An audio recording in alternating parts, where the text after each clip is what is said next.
Brigade Al-Qassam dan Brigade Al-Quds dilaporkan melancarkan serangan gabungan terhadap militer Israel di jalur Gaza pada Jumat 31 Juli. Serangan ini dilaporkan menargetkan pusat komando dan logistik militer Israel yang mengakibatkan kehancuran parah dan jatuhnya banyak korban. Laporan dari Al-Mayadin menyebutkan sebuah ekskavator militer Israel hancur seketika setelah dihantam rudal hipersonik. Akibat serangan ini 15 tentara IDF dilaporkan terluka.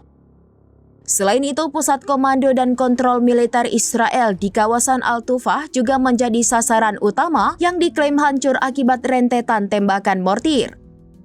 Menurut laporan, puluhan tentara Israel tewas dalam serangan ini setelah markas dan kendaraan mereka dihujani tembakan dari berbagai arah. Serangan gabungan yang dilakukan bersama Brigade Al-Quds juga berhasil menargetkan gudang senjata pasukan Zionis di Khan Yunis, melumpuhkan jalur logistik mereka. Rekaman yang beredar di media sosial menunjukkan ledakan dahsyat di lokasi penyerangan. Serangan ini menyoroti kerentanan militer Israel terhadap taktik serangan yang terkoordinasi dan penggunaan berbagai jenis persenjataan oleh faksi perlawanan Palestina.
Download Tribun X sekarang, menghadirkan lokal menjadi Indonesia.